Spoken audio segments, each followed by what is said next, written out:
is dead. Waiting until after the election might not help. Some analysts expect the Democrats to lose a seat or two in the Senate.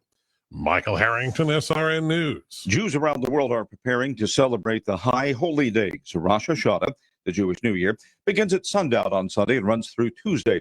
The holiday is a festive one with families gathering together for celebratory meals and wishes for a prosperous 12 months to come. Jews will attend synagogue where rabbis will read special liturgies. Many Jews will try and visit Israel for the event as well. Next up will be Yom Kippur, the Day of Atonement. It's a more somber occasion. This is SRN News.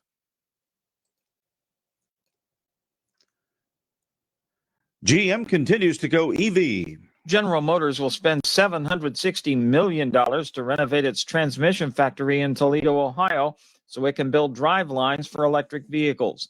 It's the first GM engine or transmission plant to begin the long transition from internal combustion engines to EVs. GM has a goal of making only electric passenger vehicles by 2035. The investment will keep the jobs of about 1,500 hourly and salaried workers at the Toledo plant, which now makes 4 transmissions used in pickup trucks and many other GM internal combustion vehicles. It's good news for workers in Toledo who've been worried about the future of their plant.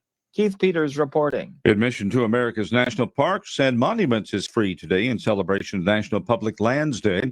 It's one of 5 days this year when the National Park Service will be offering free admission. It comes at the start of fall, which traditionally is the least busy season for parks.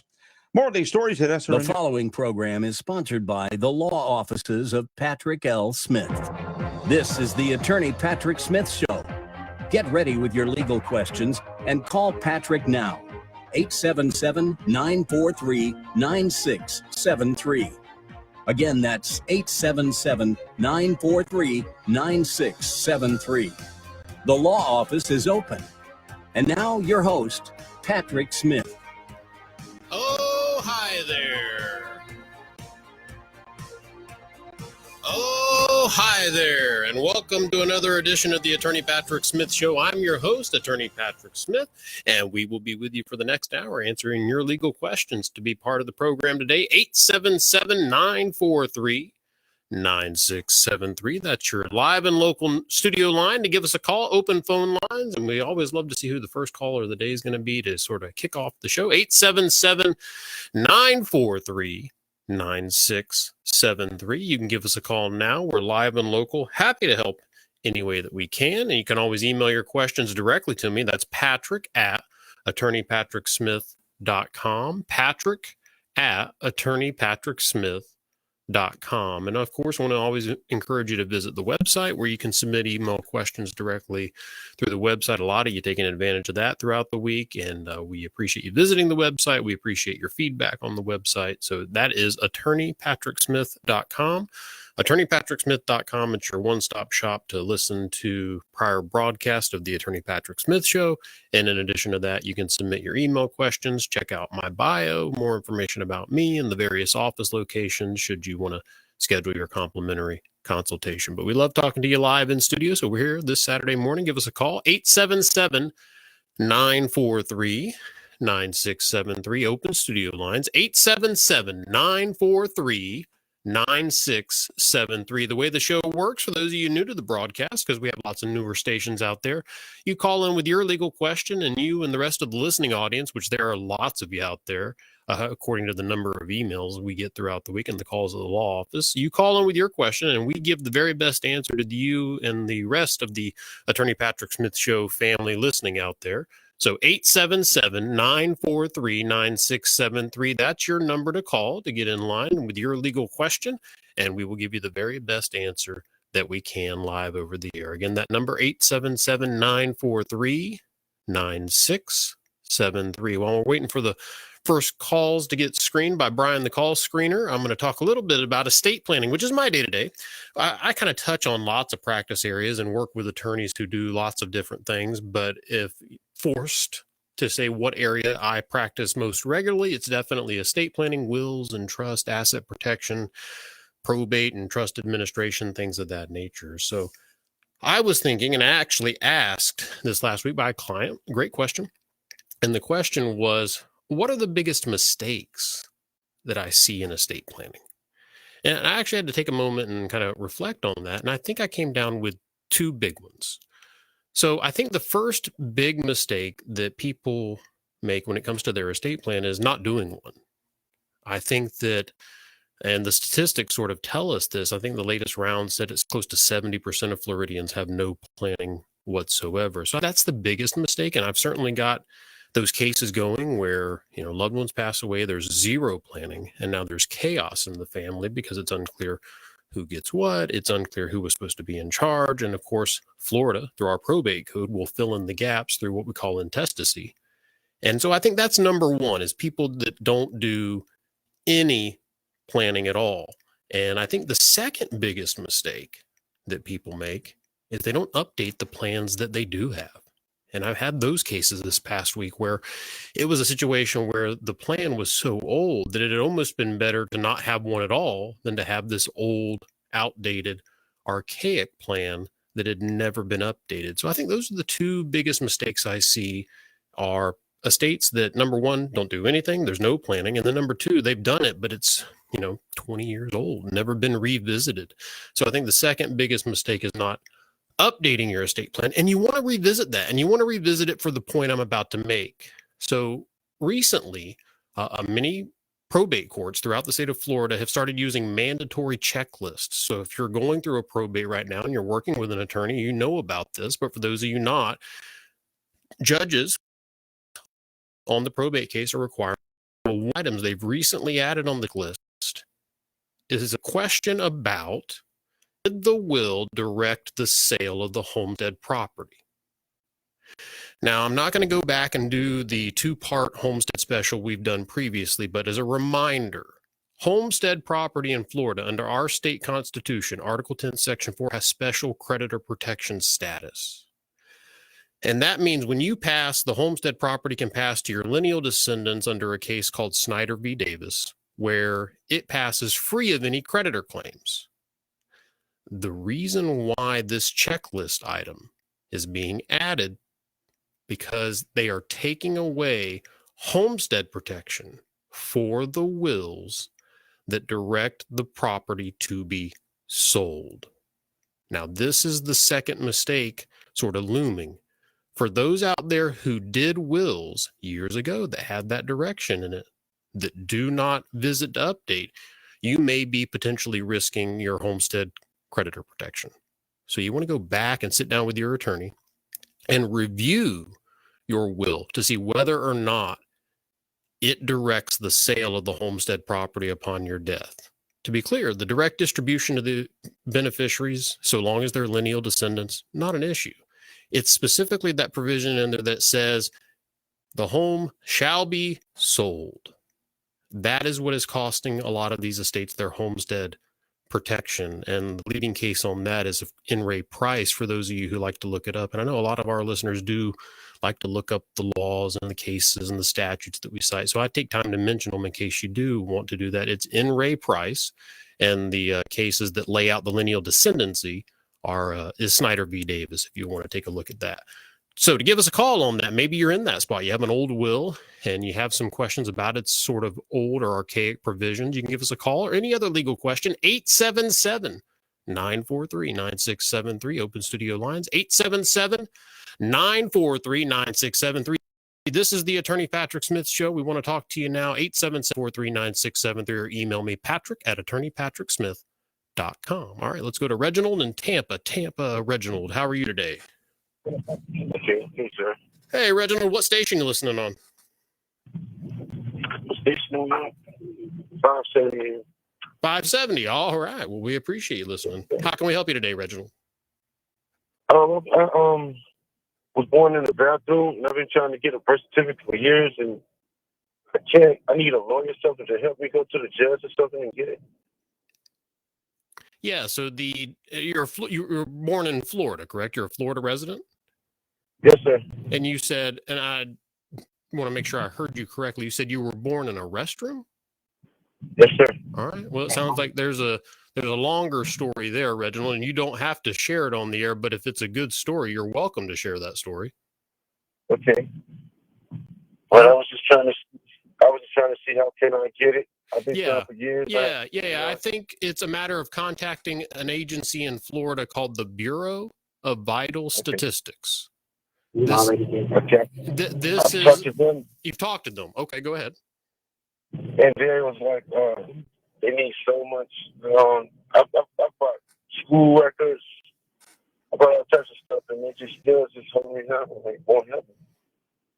That they're asking you for things. They say, hey, come on down with your social security card, your driver's license, and everything else, right? Yeah, but these are items you may not have because you've never had a birth certificate. Is that correct, Reginald? Oh, that's correct. Yeah. But I was able to the Social Security card, but I just can't get an ID. So you They won't do, accept. you do have a social security card Yes, sir. But they won't accept that either. at the Bureau of Vital Statistics. Yes, sir. They won't.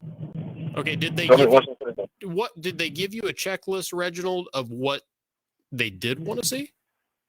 Yes, sir. They did. Okay, well, just tell us what's on that checklist. Well, it was like, it was like I can use Social Security card, school records, and then I borrowed that. Then he told me that still wasn't good enough. I couldn't understand that. What was the rest of that list? You said you can use a social security card, but there was something else.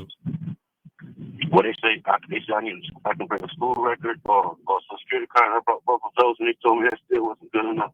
Okay, when they said that wasn't good enough, what was the deficiency? Certainly, they didn't just say that's not good enough, go away. They said we need. What was the additional items that they needed? Well, they need a light bill in my name, which I don't have that, Okay. and a bunch of things that I just don't have because I've never had a birth certificate. I couldn't even get an ID. Yeah, I don't think it's so much the light bill, and I don't think they need to see that you're not Amish. I don't think that's where they're aiming. And Joe, in production booth, we were having a conversation earlier about the Amish. Maybe we'll get into that. But they're wanting to see that you're a resident. That light bill is establishing your residency. That's my guess as to why they want it. So you'll need something showing that you are a resident as to why you're reaching out to the Bureau of Vital Statistics in Florida as opposed to New York or Georgia or wherever. That's my hunch. Reginald, it's a great question. So if you don't have something like that, or if you want an attorney's help working with you on that, we're happy to help you with something like that because it's a case of first impression for me. I've gotten lots of death certificates over the years. And it's easy to replace an existing birth certificate, but you've never had a birth certificate. No, I've never had one. Okay. Wow. We're going to learn on this one together, Reginald, but we'll be happy to help you through it. Okay. Yes, sir. I'll give out the office line as soon as we hang up, and you write that number down, Reginald. Give me a call at the office, and you and I will get through this, and we'll do our best to keep the listeners updated on how Reginald's birth certificate is doing. And because I think it's an achievable goal, Reginald, and I'm not 100% sure. It feels to me like when you're talking to the Bureau of Vital Statistics that you're both speaking Chinese, but they're speaking Mandarin and you're speaking Cantonese. You guys are close. And I feel like it's just someone getting you that little extra link and everything's going to go quietly into the night. So, Reginald, don't lose any sleep over this. I really think this is an easier fix as opposed to a more difficult one, but a great question. Yes, sir. Okay. All right, Reginald. Okay, no problem. All right, Reginald. Have a great Saturday, okay? You too. Thank you. Yes, sir. All right, you're listening to the Attorney Patrick Smith Show, 877-943-9673. That's a fascinating question, and I'm really intrigued to get to work on that, and I'm excited to see when we get a resolution for Reginald on that as far as getting his birth certificate. That sounds like it's got to be one of those things where it's kind of like, you get your driver's license. It's something with your name on it. There's that buoying. I can't imagine not having my birth certificate. So, Reginald, we'll be happy to help you do what we can to help you to get that birth certificate. 877-943-9673. That's your number to call us now, live here in the studio. Open phone lines, 877-943-9673. You can give us a call now, or you can email us, patrick@attorneypatricksmith.com. But again, we always like to talk to you live, 877-943-9673. Before we go to George, I did promise Reginald the office line. The office number, and this is for not just Reginald, for any others out there who want to book us for a complimentary consultation or a speaking engagement, which, by the way, we have lots of speaking engagements coming up, and I'll probably have to do a show where we just kind of pepper all of them in coming up, getting into the fall speaking engagement season. Nevertheless, the office line, 877 754-6764, 877-754-6764. Again, that is the office line. You can reach us Monday through Friday, 877-754-6764. And any member of my staff will be happy to get you scheduled on my calendar. All right. If you want to be part of the show, 877-943-9673. Give us a call now with your legal question. I'm Attorney Patrick Smith, and this is the Attorney Patrick Smith Show. Next, we're going to my hometown of Winter Haven. Let's talk to George. George, welcome to the Attorney Patrick Smith Show. Yes, sir. I appreciate you taking my call. I've got a question. It's been several years ago. Joe Pittman, he was the other attorney in there with you, and he done a trust for us. And my question is, if I'm 74, well, we'll be in March, and if I pass away, does everything go to my kids? I got 3 children, or is there probate? I don't know is the short answer, George, but you have a couple of options that will get you on the path to success, to having those questions answered and giving you some peace of mind. So number one, Joe's practice is still in existence. Obviously, it's not run by Joe since he's passed. So the option one is you can reach out to them, or you can go to any attorney. So if you wanted to reach out to us, we'd be happy to give you a complimentary consultation to review your file and then tell you exactly what the documents say and exactly what is going to avoid probate, what is potentially exposed to probate. But without putting eyes on the documents, there's no way I could predict what's in there, okay, or what's going to avoid probate. I see. Where y'all located at? Up in Claremont? So I've got an office right now in Winter Haven. I also have an office in Claremont. That's true as well. So, but right there at the intersection of 544 and 27, I have a courtesy office location there at the South State Bank building. Yes, we've been there before. Mm-hmm. It's right next to the cow pasture. Yeah. Are you there every day? No. I work a rotation, and I have a young man by the name of Jared Bailey who's actually helping me meet with clients at that Winter Haven location. So you would either get myself or Jared, depending on who's more eminently available. And if you can always do a conference call with me, which probably is the quickest way to do this. And you can just send us a copy of the documents, and then I can tell you within a day or so kind of what the documents say and answer your questions. So you may not even need an in-office appointment, but that's going to be a George decision, okay? Okay, let's see what I'll do. Fax that? Yeah, so I'll give out the office number here, or did you write it down when I was handing it out for Reginald? Oh, I called Haines City Radio Station. I didn't used to. That's the way we called up there. But now did the producer there give you my office number, or I can give it to you now, George? No, he didn't. He just said that I would have to get the number and call your office. So the office line is 877-754-6764. Okay. All right. Are you listening on 90.3? Yes. All right. So 90.3 has a very special place in my heart because that's the station where I fell in love with radio. Yeah, mine too. I was up at Eagle Ridge Wall, sitting out there waiting on my wife, and she passed away now. But I just was dialing through the stations, and that come on, and I said, my wife come back out and said, "What are you listening to?" I said, "I don't know, but I sure do like it." Well, hey, so just for those of you not familiar with 90.3 FM WLVF out of Haines City, Florida, it is a gospel radio station that is run by Landmark Baptist Church, Pastor Mickey Carter and his beautiful wife Sonia. So I grew up listening to Brother Stephen when he was on the show, and I used to listen to the morning show every day with my dad on the way into school, and when they'd play Reveille to start the day. I mean, it's just so many memories, but 90.3 is the reason that I fell in love with radio. So I appreciate you listening, George. How's my hometown of Winter Haven doing today? Oh, everything's good, except we're kind of wet. Yeah, soggy over there. Well, you're in the swamp, George. I mean, you know, it comes with the territory. So, George, I appreciate. Go ahead. Can I ask one more question? Sure, go ahead.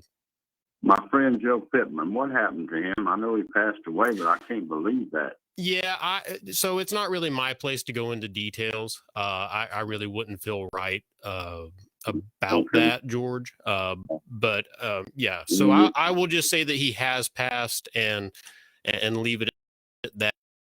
And it's up to the fans that they want out there. I'm not going to be the guy to spread that. I got you. Well, I appreciate your time, and I will. I'll call this number. There's somebody up there every day. Monday through Friday, 8 a.m. till 4:30 p.m. The phones are fully manned. That's correct. All right. Well, I appreciate that very much, and I'll be in touch. George, if you run into Pastor Carter, you tell him I said hi, okay? I'll sure do it. All right. Have a great day, okay? All righty. You're listening to the Attorney Patrick Smith Show. I'm your host, Attorney Patrick Smith. 877-943-9673. 877-943-9673. That's your live and local number to be part of our program today. 877-943-9673. If you're getting a busy signal when you call, just call back in a few moments when some lines open up, or email your question, patrick@attorneypatricksmith.com. All right, next, let's go to Sarasota. Let's talk to Nick. Nick, welcome to the Attorney Patrick Smith Show. Hey, Patrick, how you doing? I'm great, Nick. How can we help? So I recently, about 2 months ago, hired a foundation company to come out for a rental property that I had. I had some moisture issues going on there. Basically, the sales guy, I wasn't going to sign a contract at the meeting. It was for about $18,000. He said, okay, well, if you decide to move forward with this, sign the NOC, take a picture of it, and send it to me. Once I decided, okay, let's move forward with this, that's what I went ahead and did. So it wasn't notarized properly. So then about a week later, I messaged him and I said, hey, I'm like, I never got a contract from you. So, what's going on there? He said, oh yeah, let me send that over to you. So he sends over the contract. He said, just sign the first page, send it back. So I'm looking through the contract, and I didn't like what was in the contract. And I said, well, I'm not going to sign this because it had, we recommended this. The homeowner said they didn't want to do this. And I'm like, that's not true at all. So I'm not signing this. Next thing you know, I get busy. Fast forward to them, calling me, telling me that they're there doing the work. And afterwards, I was, really unhappy with the work that they did. And at the time, I couldn't even really remember. I'm like, I didn't think I signed that contract. I thought they would have reached out to me. Come to find out, when I sent over that NOC that he told me to, he went ahead and electronically forged my name on the contract. So I want to know, I have a deposit down for them, like a $4,700 deposit. I'm wondering, with him forging my name, do I have any financial obligation to them at all? Well, maybe is a tentative answer. You're going to pay some money to someone. It's a question of if you're going to pay money to this alleged forging contractor, or if you're going to hire an attorney and fight this. So, Nick, yeah. I think the latter is what I would do. If that's true and the facts actually bear that out, I wouldn't want that guy doing anything on my property. And that's extremely concerning. So, I mean, for someone to now, Nick, often contractors like this use the same contract over and over and over again. Do you think it was a genuine intent to forge your signature, or do you think it was he got busy? Like you said, you got busy, he got busy, and in his haste, he used a contract he had used on a previous job and put your signature down for the sake of, and I'm playing devil's advocate here, Nick. I don't know if this is what happened or not. Do you think it's possibly something like that? Or do you think, no, 100% this guy's taking advantage of me? Well, I think when I said, I sent him a text message like, hey, let's move forward with this project. Because that's what I decided I was going to do it. But then when he, at that point, I believe he said, okay, he said he's going to do it. I'm just going to, go in here, type, his name in and click a button and boom, it's signed, Yeah, and that's that. I think you're right. I think what happened was when you sent that text, sent that text, Nick, saying let's move forward with the project, I think he took that as a green light to go ahead and put your signature down to move this forward. And it probably just got put on a contract that he's used countless times before, used on the project immediate years, which had that language that didn't apply to you, but was just having to populate the pro forma document he was using. Did you reach out to him and kind of express the concern and say, hey, man, here's I did. So what was the response? So I sent him, a long message about all the things with the project that I was unhappy with. And then along with the point, hey, and by the way, I never signed a contract with you guys. Because I reached out to the company and asked them, hey, can you send me a copy of that original contract? And they sent it over to me, and I saw that, electronically signed by Nicholas Jones on this date. I didn't want to put my full name out there. That's okay. But we'll assume Jones is a made-up last name. So exactly. But I saw that, and I was like, wow. I'm like, I never signed this. I remember seeing it when he sent it to me, when I asked him for it and said, I'm not signing this because there are things in here that basically was a lie. Said we recommended this, and that, the homeowner decided not to go with this. I'm like, that never happened, so I'm not going to sign this. So anyway, I did reach out to him. A manager reached back out to me, said, they're like, oh, we do want to make it right, and, we'll do this, we'll do that, and they keep brushing it kind of under the rug, the fact that I bring up that he, did this, and they seem to not think it's a big deal. Like, it was a big deal initially, and then it's like, okay, well, we're going to do everything to make this right. But then, when I'm asking for, hey, I'd like a significant discount on this project because it is really named for me. I've had to go down into the crawl space multiple times to check on your guys' work because I don't trust you guys. Well, that's what you do, Nick. I mean, you're going to have to take a moment and say, and when you're working with a general civil litigation attorney, which I can introduce you to one of the very first things Scotty's going to say to you, you need to decide what you want this case to look like at the end. And that is going to give your attorney the goal that they're striving for. And if you say, Scotty, I want this case to end with this guy finishes the work, modifies the contract to mimic the terms that I originally agreed to, that's what I want, versus I want my money back, I want out of the contract, and I want to go somewhere else and get the work done. And I want, so those are two different outcomes. But until you've made and it sounds to me like you're sort of on the fence. You're sort of in no man's land at this point. I think you're leaning a little more towards walking away from this guy because of exactly what you said. You have no peace of mind about the work that's done. And when the project's finished, how much peace of mind are you going to have that it was done properly? Exactly. Yeah. Yeah. Okay. Yeah. If you want to give me a call at the office on Monday, Nick, I'll put you in touch with our general civil litigation attorney that I work with. He has his own practice. His name is Scott Smothers. He's excellent, and I'm working with him on countless cases. I can put you in touch with Scotty. He can kind of size up all the facts, and in a more private setting, you can share more details with Scott, and he'll give you, his insight on as to what it sounds to me like. You may not actually have to hire an attorney full boat for something like this. There's movement here. They're communicating. They're willing to work with you, and I've got a sense that if you lean on them a little bit, you're probably going to be able to get the result you want. But if you want to start the conversation with a civil litigation attorney, so if it goes sideways fast, then you've got that heavy firepower right there behind you if you need it. Sure. Thank you. Yeah. And they have not been reaching out to me for payment. I've gotten calls every couple weeks, and I'm like, I need to think about this. And then I don't hear anything. And so I think that they know that they're in a bad position right now.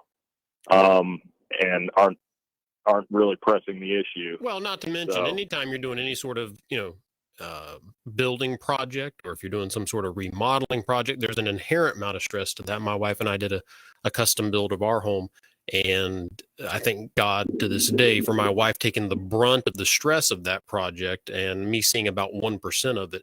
And so when you're dealing with something like that, Nick, I can appreciate the natural stress, and then you don't need the additional stress of worrying about a contractor who's not doing the job properly and going to create lingering issues down the road. So ultimately, Nick, what you want is peace of mind. We'll help you get that peace of mind so you can move on with your life, buddy. What station are you listening to us on, Nick? The Bone. All right. Well, hey, by the way, 102.5 The Bone. Are you going to the 10th anniversary celebration in October? I am not. No. All right. Well, change your mind. I'll see if I can make it out. Yeah, there. make sure you find me there. I'm going to be there, and I'm going to be out doing some meet and greets. So, and for any of you other Bone listeners out there, it's going to be Friday, October 14th, Capitol Theater in Clearwater, Florida. I think tickets are on sale now. And by the way, they have given us, I think it is 4 VIP tickets that we're going to be able to give away on the air here soon. So not this week, but if all you Bone listeners out there, if you have any interesting ideas for ticket giveaways, so we can come up with maybe some old fashioned radio contests for ticket giveaways. If you have an idea, call in and share that with us as well. So Nick, anything else? No, that's it. Thanks for all the info, Dan. Absolutely, buddy. I appreciate it. Have a great day. Okay. All right. You too. Bye-bye. Bye. Nick did so great up until the end. I don't know who Dan was, but Dan must have been a pretty great guy. So, all righty, 877-943-9673, 877-943-9673. Give us a call now. We're live and local. I'm Attorney Patrick Smith. This is the Attorney Patrick Smith Show. Call in with your legal question. We'll give you the very best help we can live over the air. All right, let's go to a very patient anonymous. Ooh, I think this might be our first anonymous call. Hello, anonymous. Hi. Hi. So can we call you Annie for short since you're anonymous? That's fine. Okay. Go ahead with your question, anonymous. This is basically an alert for people.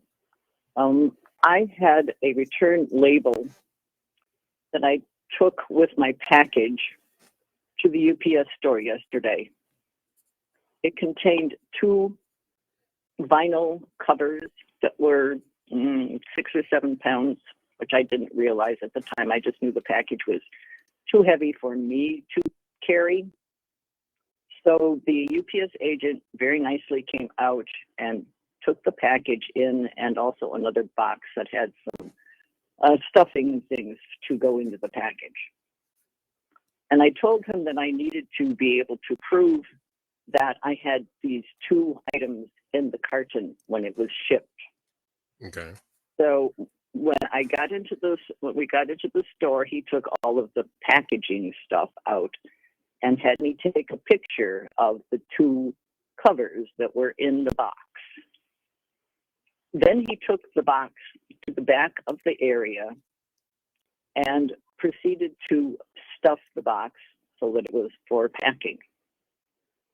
And then he brought the box to me and just sort of opened the top lid to show me that it was packed and gave me the paperwork, the tracking. And later on, after the store was closed, I realized that the packing list, or the tracking paper, said that the package weighed 7 pounds. I have a photo of the package, the UPS label, that package that one of the covers was in, sent to me, that says it weighed 6 pounds. So I have to assume there is no way that there are 2 covers of the same size in that package. So you're saying 1 cover, and what was the item? Do you mind sharing the item that was shipped? Was it actually, you say a cover? What kind of cover was it? It's a cover for a piano. Cover for a piano. Okay. So we have 2 piano covers that each weigh 6 pounds. Is that accurate? Approximately, yes. So the total. I know for. Now listen, I don't trust a lawyer's math, but I'm pretty sure we can tackle this. 2 packages, 6 pounds each. That's roughly 14. I mean, I'm just kidding. That's 12 pounds. Yeah. And you're saying that you got something saying it was 7 pounds. Correct. Is it possible that the little printout was saying it was over 7 pounds? Because I can imagine with their shipping models, the exact weight probably isn't as critical as sort of the neighborhood. So there's like a range. So there's less than 7 pounds, there's more than 7 pounds. Or it's also possible that there's this, grand scheme going on, but I doubt that. I mean, it doesn't feel like that, especially over piano covers, and I'm sure they're amazing piano covers. But I just don't see. So, do you have proof something was removed, or what do you think?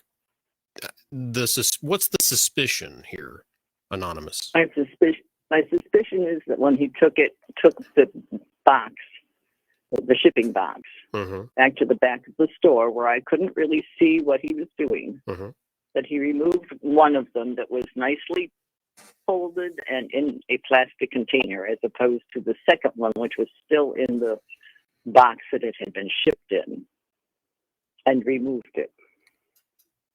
So you think it was a caper of a piano cover? That it was what, a caper? Yeah, that he pilfered he stole the piano cover. Yes. Yes. That's an awfully bold. I mean, it's possible. I mean, what kind of piano cover was it? Was it for a baby grand? Was it for a Steinway? Like, what kind of piano cover are we talking here? What does it matter? Well, I mean, that's my point. It's a piano cover. So why would the guy risk his career over stealing a piano cover? I mean, if this was like one of Liberace's like original piano covers, and it had some sort of priceless element to it, I can see, someone wanting to steal that. Otherwise, number one, why identify it as a piano cover? And then number two, why risk, your career and jail time over a piano cover? It just doesn't add up. Perhaps he had a cause for needing a piano cover. Have you, fair enough. Have you had any other similar type incidents, Anonymous? No. This is a one and done. So I think the takeaway here is next time, just don't let them take the box out of your presence before they seal it. Yeah.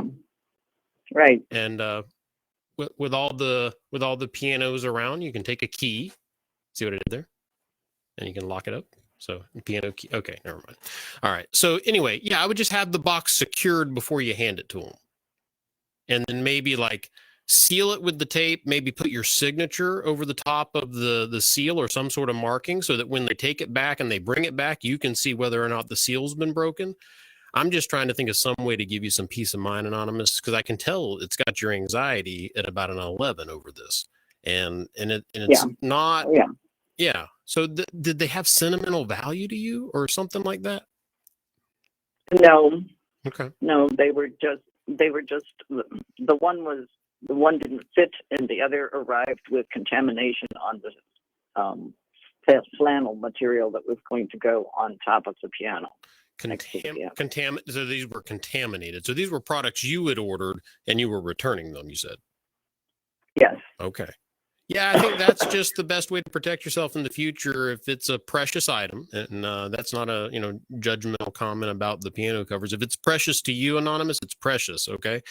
And I think for all the other listeners out there, if there's an item you're shipping that is something you want to ensure is not open and tampered with, I think that's the way you do it. I think you seal it, you sign over the tape or do something of that nature, and that way you know when it arrives that they can check and make sure that it wasn't tampered with. Anything else to add to that, Anonymous? Well, question. Yeah.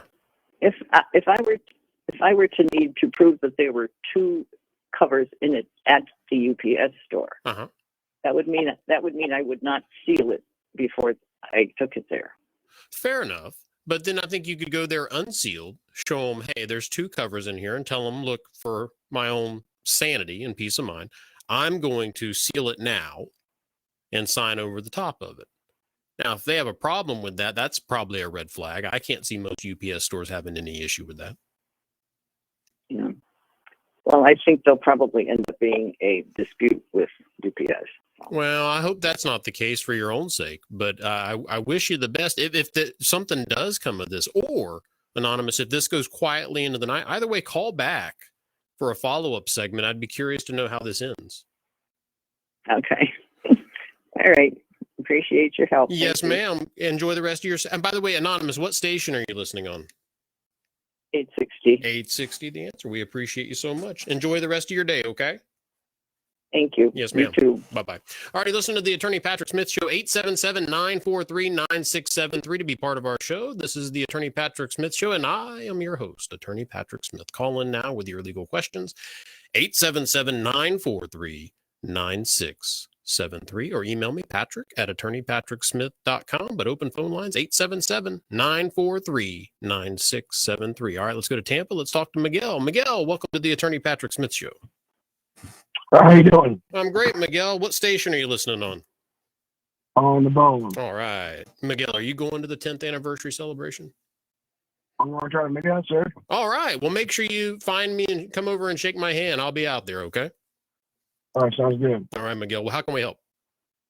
Yeah, my question is, I'm currently employed, but I'm planning to go back to school to do a different career.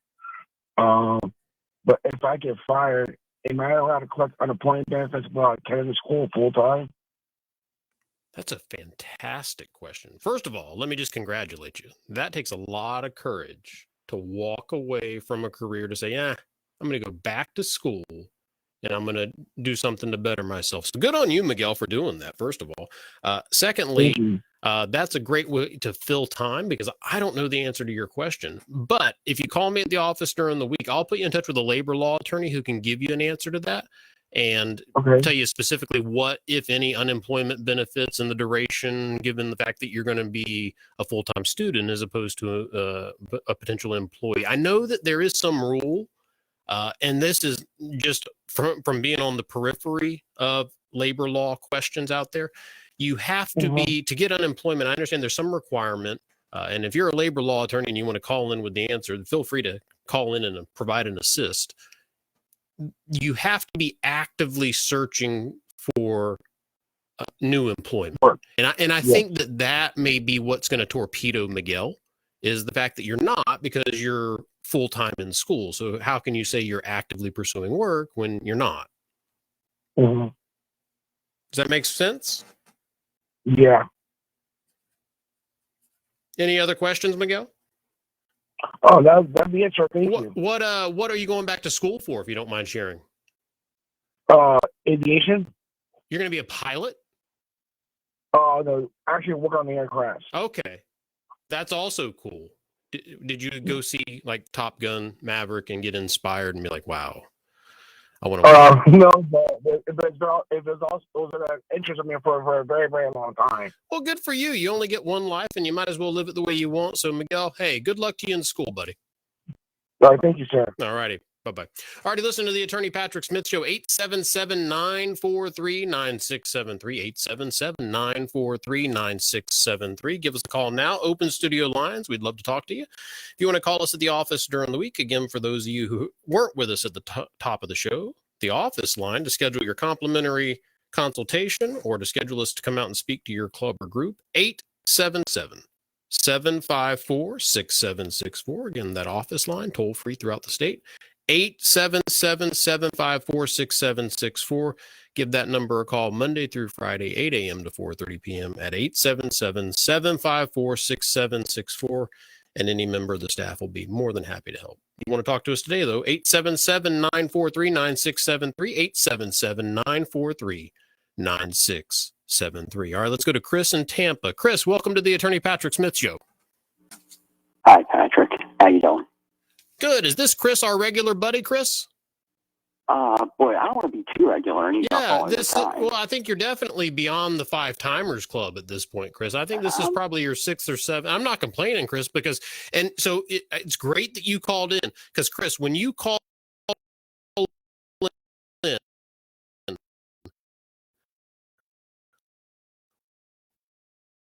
what's the show to be longer, Chris? Right? I'm sorry. I got a hurricane on my mind, so.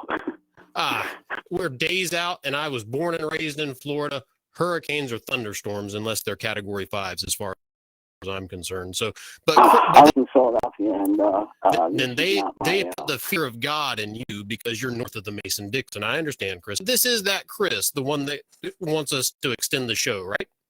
yes, absolutely. Okay.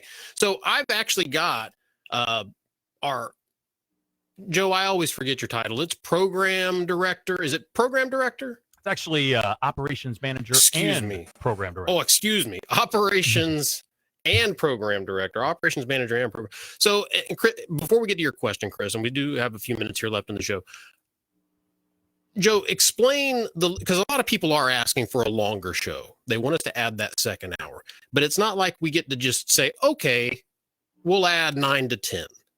So, Joe, can you speak to the logistics behind it from the management and the production side, as far as what it means adding that second hour?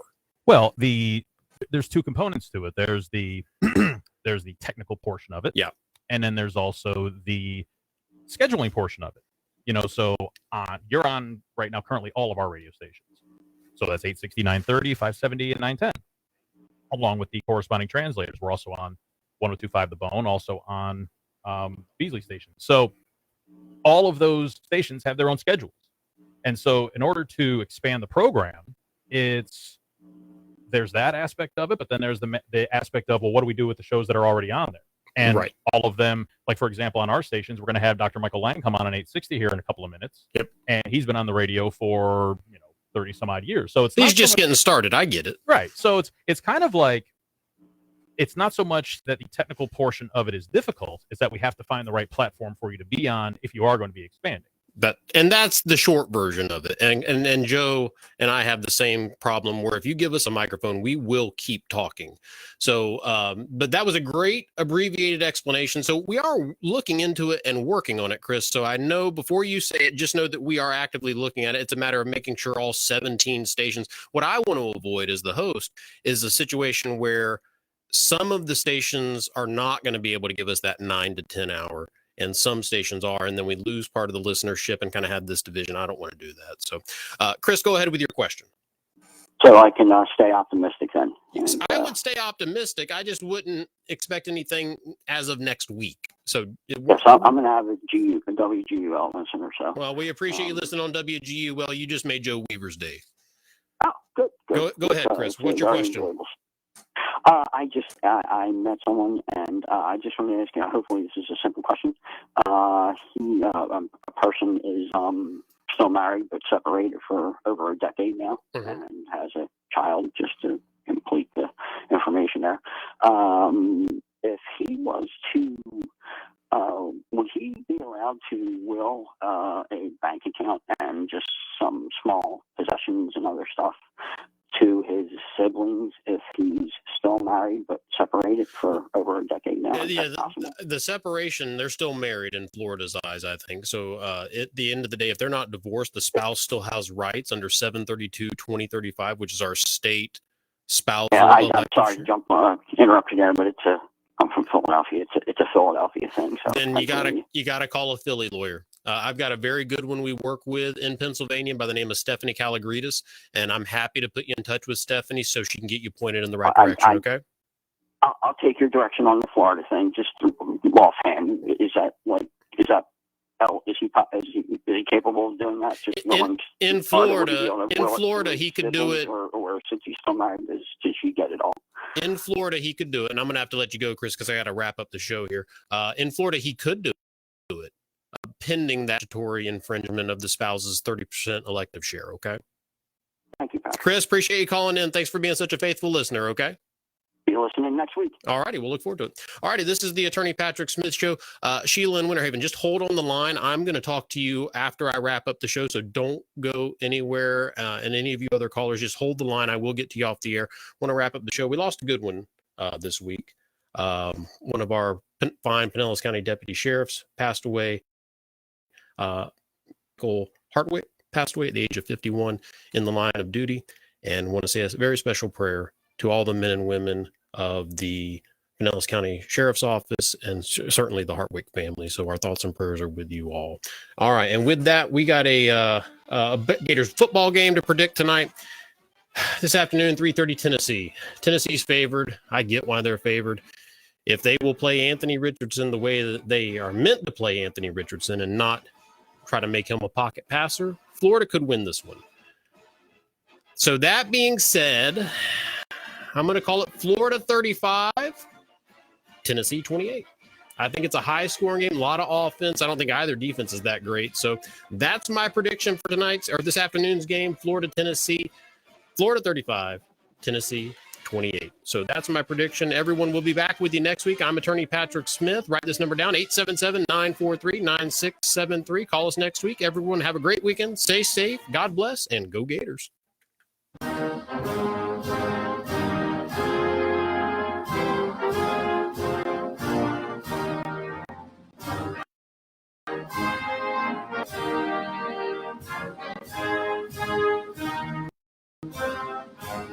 Thank you.